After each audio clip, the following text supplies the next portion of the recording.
सिंह मरावी, अधिवक्ता, सर्वआदिवासी समाज के संभाग अध्यक्ष। आज ग्राम बैजुमा के आश्रित ग्राम भेस्की में हम उपस्थित हैं।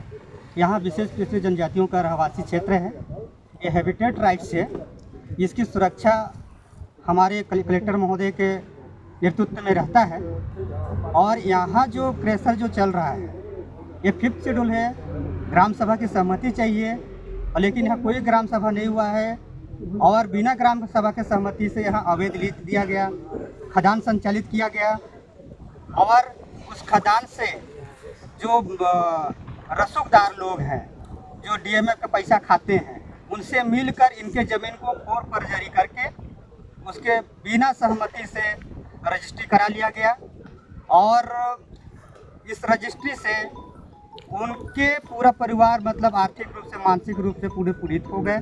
और यह स्थिति निर्मित हो गई कि कल सुबह हम लोग बरियों चौकी में गए थे, तब उनके ही लोगों के द्वारा ये 1 सप्ताह पहले धमकी दिया गया था, यदि FIR करने जो बरियों चौकी जाओगे। इसमें सुदामा श्रीवास्तव है, ये मगू सेठ का कर्मचारी है, उसके साथ और अन्य 3 आरोपी हैं, जो पिंटू है, जो उसमें रविंद्र है, इन लोग के द्वारा राजू हैं, इन लोग सभी लोग उसमें सह आरोपी हैं। दिलीप हैं, और दिलीप जो कि गांव के लोगों को राशन कार्ड के नाम से उनके रजिस्ट्री का पूरा कागज़ ले लेता है। फर्जी करवाने में उसका बहुत बड़ा भूमिका है।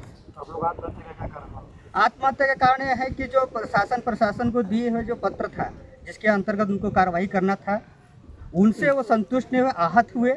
और उनका चारों तरफ से दरवाज़ा जब बंद हो गया, धमकी दिया गया, तो वो तो पुलिस प्रशासन से भी उसका भरोसा उठ गया, माननीय SDM से भी भरोसा उठ गया। अब वो ये सोचा कि मेरा कोई कुछ नहीं कर रहा है, तो अब तो मुझे मगू सेठ मारेगा, उसके मारने से पहले मैं खुदे मर जाता हूँ। ये उसके मन में लगा होगा, तब ये कदम उठाया है। ये कोई सामान्य घटना नहीं है। इसके उकसाने में, उसको आत्महत्या कराने में पूरा मगू सेठ का हाथ है। आगे आप हम लोग ये चाहते हैं कि यहाँ की जो अनुसूचित जनजाति हो, जो पिछड़ी जनजाति के वहाँ हैं, उनकी विशेष सुरक्षा हो। और जो भी आरोपी हैं उनके ऊपर एट्रोसिटी एक्ट के तहत 325 के धारा लगाकर उनके ऊपर कार्रवाई की जाए और तत्काल गिरफ्तारी की जाए, क्योंकि ये सदोष रूप से उसके इच्छा के विरोध में उसके ज़मीन के साथ छल कपट करके 420 करके रजिस्ट्री किए हैं। और उसमें जितने भी अधिकारी कर्मचारी संलिप्त हैं उनके ऊपर विभागीय जांच करके उनके ऊपर FIR दर्ज हो, उनको जेल में डाला चाहिए। 7 सूत्र मांगे दे रहे हैं और इसके साथ ही हम लोग 7 सूत्र मांग दिए हैं, वो पूरा नहीं होता है तो नेशनल हाईवे को हम जाम करेंगे। और हम मीडिया भाइयों से अवगत कराना चाहते हैं कि यह जो बात है, जहाँ तक हमारी बात जा रही है, शासन प्रशासन से विनम्र निवेदन है कि विशेष लोग हैं, विशेष सुरक्षा की ज़रूरत है। यदि नहीं दे पाएंगे तो हम किसके साथ गुहार लगाएंगे, हम किससे ऊपर भरोसा करेंगे। इस भरोसा और विश्वास बनाए रखें और तत्काल ये जितने भी आरोपी हैं, सह आरोपी हैं, वो गिरफ्तार हों, तभी हमारा विश्वास बनेगा, नहीं तो विश्वास से उठ जाएगा।